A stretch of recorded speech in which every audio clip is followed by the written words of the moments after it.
thank you so much for taking a few minutes today. We appreciate it. How are you? Greg, glad to be here. I appreciate you having me on this morning. You bet. Congratulations on the news that you're going to be honored this upcoming season by being in the Baltimore Ravens Ring of Honor. What was your reaction when you got that news? Yeah, very much a surprise, but very much appreciated. I've been in this area now for 20 years, which is, you think about it, and you got to remember now, coaches' years are like dog years. You got to multiply them, right? And so that's a long, long time.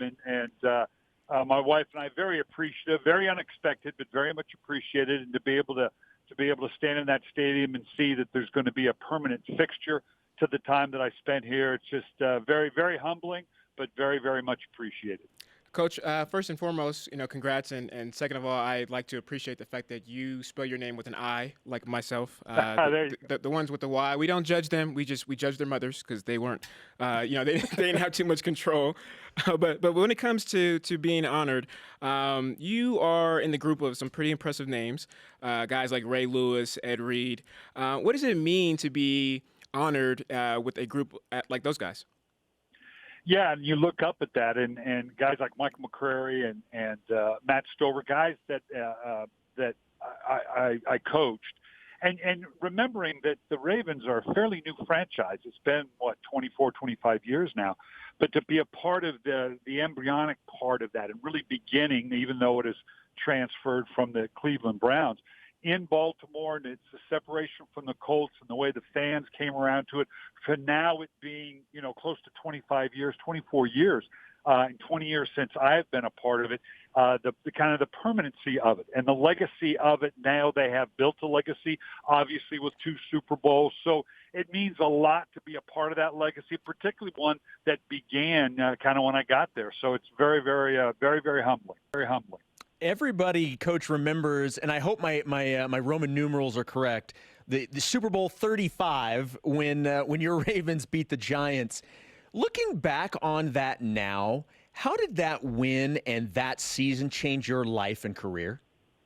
Well, you realize, particularly professionally, that nothing's ever going to be the same for you. The thing that comes back to me when I think back to that season is the fact that team overcame so many things. People forget, we lost 4 out of 5 games early on in the season, did not score an offensive touchdown for a month. And a lot of teams could have fractured from that. But this team kind of coalesced together. We had a lot of great veterans you talked about with Ray Lewis, Michael Boulware, or Michael McCrary, Peter Boulware. We had Rod Woodson on the back end, Shannon Sharp, Trent Dilfer.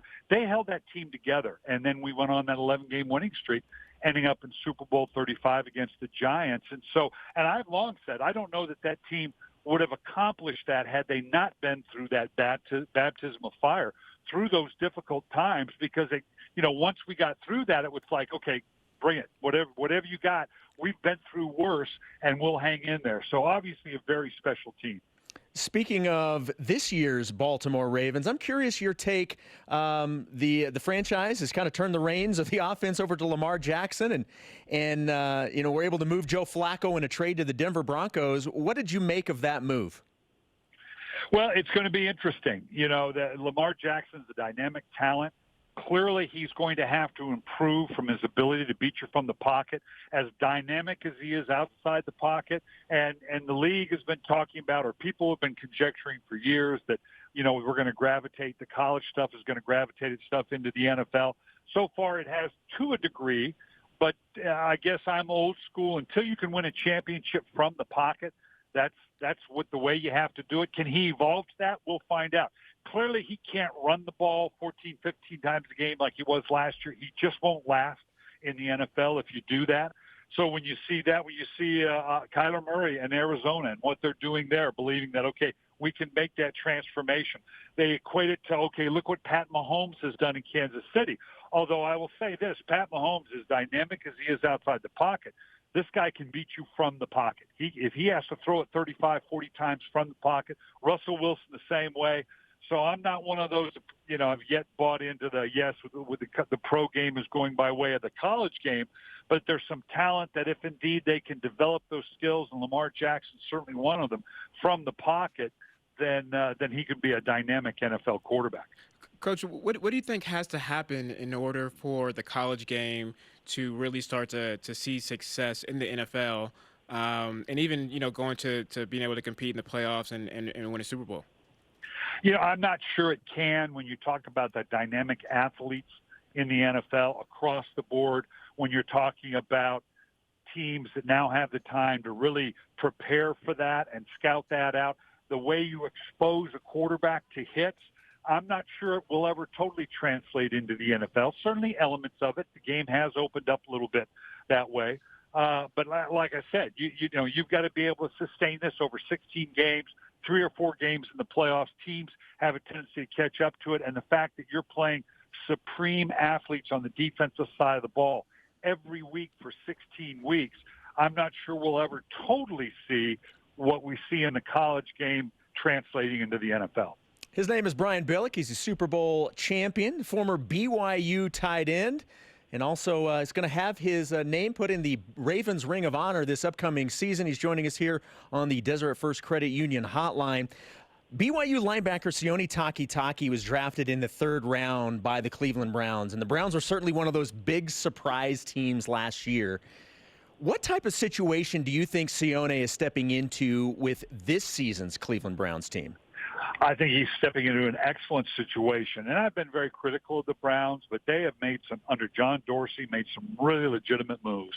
Obviously having the quarterback situation stabilized under Baker Mayfield. We'll see how he does in his 2nd year, but there's no reason to believe he's not going to be successful. They've added some dynamic talent. They've done a great job in the draft. So this is going to be a young team that I think really truly can turn the corner in a division that we just talked about, the transition that's going on in Baltimore. Cincinnati's got a new head coach. There's transition there. Pittsburgh of obviously losing Le'Veon Bell and Antonio Brown. Certainly they still have Ben Roethlisberger, but there's some transition there. I think the Cleveland Browns have a real chance to make an impact into the NFL this year. We all know what a difference makes, any type of personnel from top to bottom and having the right guys. When it comes to GMs and NFL scouts looking at college talent, do you think having a schedule like BYU going against, top SEC talent or P5 talent, Pac-12, whatever the case is, each and every week carries more weight compared to, looking at a kid from, let's say, a Boise State that maybe the program is 10 and 2, for that year. Good, decent history with winning, but they don't have the talent that they're facing, week in and week out. Which carries more weight in your eyes? Yeah, no question that when you play against a higher level of competition, and this BYU schedule this year, when you talk about opening up basically in the Pac-12 with Utah and Washington and USC, and you throw Tennessee in there, that very much is something that the scouts look at because they want to see how you're going to compete against that top-level talent, just like you're going to have to compete against it in the NFL. So, yes, it very much, and that doesn't preclude taking a smaller school guy or a guy who's playing on a team that maybe doesn't have quite that level of competition, but you do have to prorate it because you recognize, okay, this all looks well and good here, but how's it going to translate when he has to face that higher level of talent every single week? Brian, last thing for you before we let you go, and we do appreciate your time this morning. BYU quarterback Zach Wilson had a really impressive freshman season. He capped it off with an 18 for 18 performance in the bowl victory, ironically enough, at the home of Boise State. I don't know how much of an opportunity you had to see him. Were you able to see him, and what were your impressions of him as a freshman? Very impressive, and obviously burst onto the scene. Obviously bodes very well for the Cougars going forward. I guess the one bit of advice I would have for a young quarterback that's had that kind of success coming out, and obviously the expectations are high. People are going to expect that now with every week. The one thing you want to, coach him up is that you guys still got to let the game come to you. Don't chase those expectations. Don't chase that excellence, so to speak, because you're going to put a lot more pressure on yourself. There's plenty of enough to go around, so to speak. Let the game come to you. Let the talent around you step up. You got to love the fact that, step into the big moments. Don't be afraid to be successful, but don't feel like you have to chase it on every game, that you have to match some magical level of stats to validate how good you are. Coach, great stuff. Thank you so much for joining us today. And once again, congratulations on the honor of having your name in the Ravens Ring of Honor. That will happen this upcoming season. Thank you so much for joining us.